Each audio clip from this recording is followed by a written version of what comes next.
already has the world's highest inflation, and it looks like the economic crisis there is about to get even worse. The International Monetary Fund projects the country's inflation rate will rise to an incomprehensible 1,000,000% by the end of the year.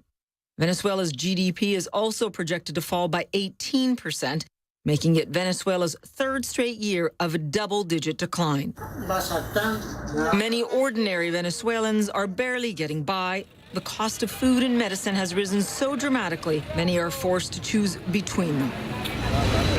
The economic collapse has hit retirees like Freddy Martinez especially hard. For us now, the little we have is half to buy food and half to buy medicine. That's my situation right now. Buying from street vendors who are the ones who sell the cheapest, because if you go to a supermarket, you have to pay taxes. And food is much more expensive. Amid the crisis, Venezuelans are getting creative to try and survive day to day. Some fishermen have turned to bartering fish for flour, rice, and cooking oil. Because food supplies don't arrive, we have to exchange the fish with people who come here. Tourists even come who bring food to exchange for fish because we don't have the cash. Venezuela's auto manufacturing industry has also vanished. 2 engineers found a solution to help people with their cars. They search garbage dumps for broken electronic hardware, melt down the plastic waste, and feed it through a 3D printer to create auto parts. Economists say that the central bank hasn't been able to even print currency fast enough to keep up with inflation, and Venezuela's government can't afford the paper for the bills. The economic collapse is so severe, many Venezuelans are seeking a better future elsewhere. An estimated 2 million are expected to leave the country this year, according to published reports. That would mean nearly 4 million people have already left since 2016. And that brain drain has also been devastating to the country. I want to point out that to deal with the inflation, Venezuela now plans to print new money with 5 fewer zeros. That's it. Just lop off the zeros. Doesn't solve anything for the people that are there on the ground. The bill, of course, will be in circulation next month. But I want to point out that, in fact, Venezuelans don't really even use the money anymore. They have been making arts and crafts with the money that they find. Believe it or not, a lot is done electronically or, as you saw in that report, hand-to-mouth. Hand-to-mouth existence for a country that has some of the largest proven reserves of oil in the world. Nicolas Maduro has warned Americans to expect a second Vietnam War if Donald Trump intervenes in Venezuela's constitutional crisis. It's a nightmare that no US administration would want to repeat, but could it really happen? John Bolton, Mr. Trump's national security advisor, was recently pictured carrying a note reading 5,000 troops to Colombia. He may be trolling. There's no confirmation that such deployment has been planned. We're already talking to the National Assembly. With Mr. Maduro enjoying public backing from US adversaries like Russia, China and Iran,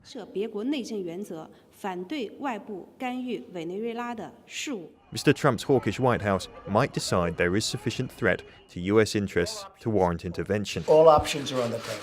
If America did intervene, the loyalty of the Venezuelan military would be key. Most likely the army, like the country, is divided. So, like in Vietnam, the US could find itself backing one side in an intractable civil war. In Vietnam, the US was fighting a proxy war against the Soviet Union and China, who provided massive logistical and military support to North Vietnam. Could Mr. Maduro enjoy similar support? China has publicly backed Mr. Maduro, but Beijing doesn't seem to have much appetite for foreign military adventures. Vladimir Putin's Russia, on the other hand, has a proven record of using military force abroad. But actually fighting Americans face-to-face is a risk Mr. Putin is unlikely to take. So comparison with Vietnam might be hyperbole, but there's no doubt the US intervention might be messy. We're looking very strongly at Venezuela. It's a horrible thing that's going on there. It's a very disruptive, dangerous, a horrible place right now. And this used to be, I remember not so long ago, Mr. President, that was the richest country in South America by a lot, and now it's a country that's going through tremendous turmoil. People are dying, people are being killed. They're also dying of hunger and lots of other things. The medical is in horrible Complicated situation in my home country, and there is a lot of misinformation. So I did a bunch of research to explain in the clearest way possible what is going on in a way that I hope people can understand, because goddamn doesn't matter right now. Will this be funny? No, I am very much not in a funny mood. So let's begin with some important bullet points. 1. What is happening in Venezuela is not a US-backed coup. 2. This is not a fight between the Venezuelan right wing and the Venezuelan left wing. This is a fight of the great majority of Venezuelans to democratically get rid of an illegitimate and punitive dictatorship. A dictatorship responsible for countless human rights abuses. 3. The people of Venezuela are seeking fair, democratic elections using the laws written in our constitution. 4. Juan Guaido did not just declare himself president out of nowhere. That is not how it worked. So let's answer some questions. Who is the interim president Juan Guaido? Juan Guaido is not a right-wing politician, but the son of a taxi driver and a liberal representative in Congress. Guaido was elected by the Venezuelan people to be a representative in Venezuela's National Assembly. He is acting as interim president, as in temporary president, until democratic elections can be ensured, which is, by the way, dictated by law in the Constitution when a president is deemed illegitimate. In other words, this is not a coup. Next question. Why is President Nicolás Maduro illegitimate? Now, this may take a little bit longer because there's a lot, but let's speed this thing up and start in 2017. In 2017, the Supreme Court that was handpicked by Nicolás Maduro's party nullified and stripped the National Assembly, or Congress, of their powers. The National Assembly was chosen by vote and was the only government institution that was run by an opposition majority. Imagine when the Democrats took the House, if Trump was like, no, I don't like this anymore. The House is no longer a legitimate part of government, and here's another House that I made up with everyone that agrees with me. Americans would be furious.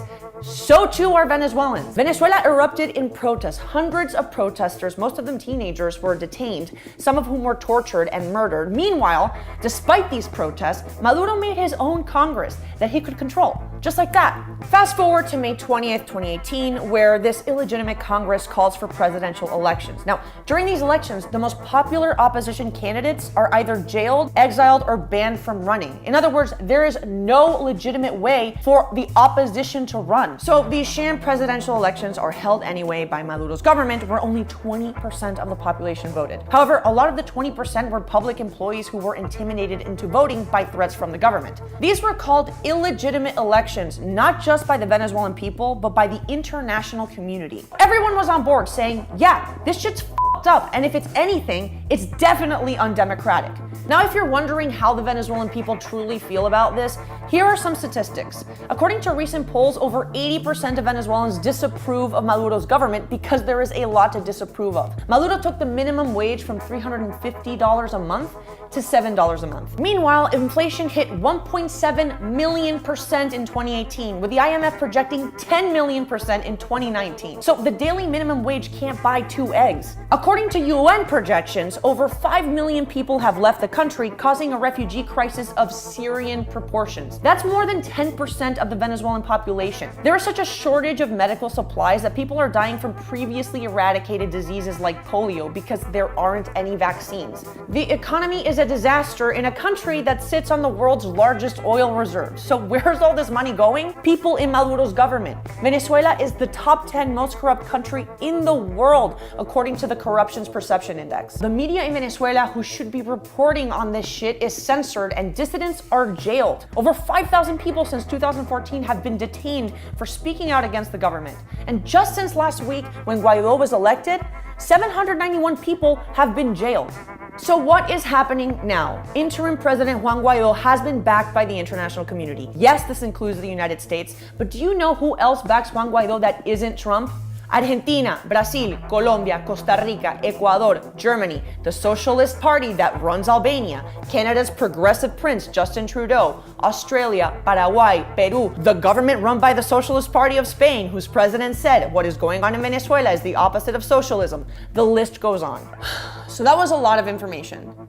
And I am exhausted. And I'm not exhausted because I had to explain this to you, but I'm exhausted because the situation in Venezuela has been talked about in the forms of political ideologies and politicians and political leanings, and it's the conversation has completely strayed away from what actually matters, which is the Venezuelan people. On a personal level, my immediate family, my father is exiled from back home. My extended family, they go out on these protests. My uncle is in jail for being a journalist that tried to shed light on what was going on. My cousin had to leave Venezuela because they were after him as well. This has affected everybody on a human level. And it doesn't matter what leanings you have in an ideological political standpoint. This is about people. This is about people wanting their country back. That's it. And if you have any more questions, ask a Venezuelan, and they can tell you from their personal human level how it's affected them. Please listen.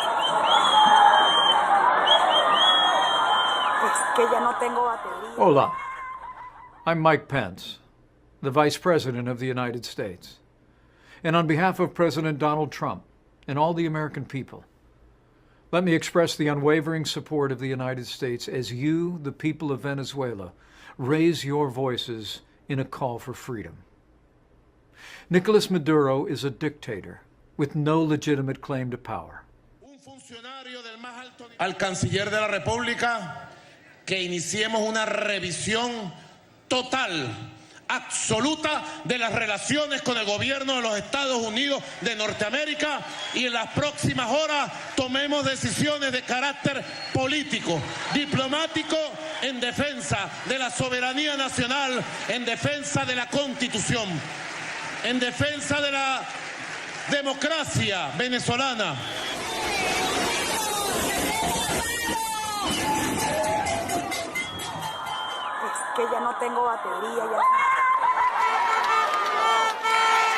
As you make your voices heard tomorrow, we will stay with you until democracy is restored and you reclaim your birthright of libertad.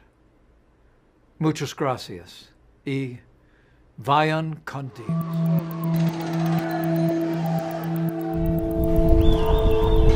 Todos estos meses, todo el tiempo de marcha por mi familia, por la comida, por el pueblo. Siempre voy a estar en las calles luchando por la libertad de mis hijos. Y bueno. La violencia del gobierno y la violencia del AMPA. Todo eso son razones para tú salir a protestar, a manifestar, a defender tus derechos y aspirar a una mejor Venezuela. Venezuela was once the richest country in Latin America. It has the largest known oil reserves in the world, and its democratic government was once praised worldwide. But today, Venezuela's democratic institutions and its economy are in shambles. The country has the highest inflation rate in the world, making food and medicine inaccessible to most Venezuelans. Over the last 4 years, its GDP has fallen 35%, which is a sharper drop than the one seen during the Great Depression in the US. And the country's murder rate has surpassed that of the most dangerous cities in the world. These conditions have sparked months of protests against the president, Nicolas Maduro, and it's easy to see why. The country has become measurably worse since his election in 2013. A poll showed that about 80% of Venezuelans want Maduro removed from office. But instead, the opposite has happened. Maduro has consolidated his power, bringing the country closer to authoritarian rule. Maduro's political ambition became evident in December 2015. 2 years after he became president, a coalition of opposition parties called the Democratic Unity Roundtable, or MUD, won a 2/3 majority in the National Assembly, putting Maduro's rule at risk. In response, Maduro quickly forced out several Supreme Court justices and filled the positions with cronies loyal to him. In March 2016, the court ruled to strip the opposition-led National Assembly of its powers, a move that sparked massive protests across the country. The ruling was reversed a few days later, but the damage was done. Protests continued to grow and have left about 100 dead and thousands injured so far. Despite the violence and public outcry, Maduro held a vote in July to elect a new governing body called the National Constituent Assembly, which would have the power to rewrite Venezuela's constitution and essentially replace the National Assembly, and leave virtually no opposition to Maduro's rule. ¿Por qué está saliendo a votar hoy? Bueno, por el bienestar del país. ¿Qué está buscando en esta nueva Asamblea Nacional Constituyente? Bueno, una paz para todo. With Maduro's recent vote, Venezuelans didn't have a say in whether the assembly should exist. They only had the option to elect its members. But when Maduro's predecessor, Hugo Chavez, proposed a constitutional rewrite in 1999, he first called for a referendum to propose the election of the assembly. After most Venezuelans voted yes, they then elected a new National Constituent Assembly. See, unlike Maduro, Chavez was a charismatic and beloved leader. In the 90s, he burst onto television sets across the country. He blamed government corruption and Venezuela's elite for the economic inequality. His populist message resonated with the country's poor, who eventually helped bring him to power. The key moment in his presidency came in 2004 when oil prices surged. Venezuela's petroleum-dependent economy started booming, and Chavez went on to spend billions from the profits on social welfare programs for the poor. He subsidized food, improved the educational system, built an enviable healthcare system, and reduced poverty by more than half. These programs certainly helped the poor, but they served a purpose for Chavez as well. In order to be re-elected, he needed to keep these millions of poor Venezuelans happy, so he rigged the economy to do just that. He didn't scale back Venezuela's dependence on oil, and his unrestrained spending led to a growing deficit, which meant all these programs would be impossible to sustain if oil prices fell. After Chavez's death, when Maduro took office as his handpicked successor, that's exactly what happened. Oil prices plummeted in 2014, and Maduro failed to adjust. Hyperinflation has made medicines and food that were once subsidized unaffordable for Venezuelans poor, who now make up about 82% of the population. Like Chavez, Maduro has also rigged the economy to keep himself in power, but this time it's not benefiting the poor. He's exploited a complex currency system put in place by Chavez.